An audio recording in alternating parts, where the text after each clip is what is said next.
ଝାରସୁଗୁଡ଼ା ଆସନ୍ତା 2024 ଗ୍ରୀଷ୍ମ ଋତୁରେ ଜିଲ୍ଲାରେ ପାନୀୟ ଜଳର ସମସ୍ୟା ଦୂର କରିବା ଏବଂ ଜଳ ଯୋଗାଣ ପ୍ରକଳ୍ପଗୁଡ଼ିକର ରକ୍ଷଣାବେକ୍ଷଣ ପାଇଁ ଜିଲ୍ଲାପାଳ ଶ୍ରୀ କୁଣାଲ ମତିରାମ ଚୌହାନଙ୍କ ଅଧ୍ୟକ୍ଷତାରେ ସମୀକ୍ଷା ବୈଠକ ଅନୁଷ୍ଠିତ ହୋଇଯାଇଛି।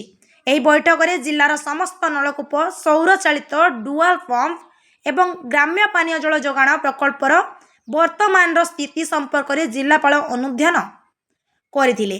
ଗ୍ରୀଷ୍ମ ପ୍ରବାହ ସମୟରେ ଯେପରି କୌଣସି ସ୍ଥାନରେ ପାନୀୟ ଜଳର ଅଭାବ ନ ହୁଏ, ସେଥିପାଇଁ ସମସ୍ତ ଜଳ ଉତ୍ସକୁ କାର୍ଯ୍ୟକ୍ଷମ ରଖିବାକୁ ସେ ବିଭାଗୀୟ ଅଧିକାରୀମାନଙ୍କୁ ନିର୍ଦ୍ଦେଶ ଦେଇଛନ୍ତି। ବୈଠକରେ ଜିଲ୍ଲାର ବିଦ୍ୟାଳୟ ଏବଂ ଅଙ୍ଗନବାଡ଼ି କେନ୍ଦ୍ରଗୁଡ଼ିକରେ ଟ୍ୟାପ୍ ଯୋଗେ ଜଳ ଯୋଗାଣର ଅଗ୍ରଗତି, ବସୁଧା ଅଭିଯୋଗର ସମାଧାନ ଏବଂ ଜଳକଷ୍ଟ ଅଞ୍ଚଳରେ ଟ୍ୟାଙ୍କର ଯୋଗେ ଜଳ ଯୋଗାଣ ପାଇଁ ହୋଇଥିବା ପ୍ରସ୍ତୁତି ଉପରେ ଆଲୋଚନା କରାଯାଇଥିଲା।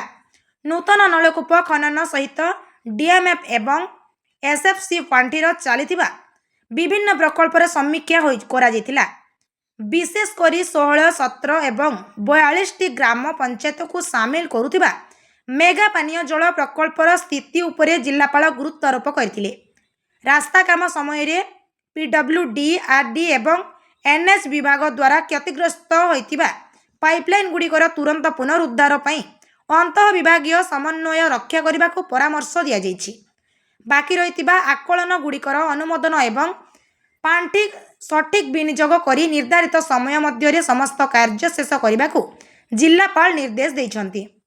ଝାରସୁଗୁଡ଼ାରୁ ଘନଶ୍ୟାମ ପଡ଼ିଆରୀଙ୍କ ରିପୋର୍ଟ, ଓଡ଼ିଆ ଭାସ୍କର।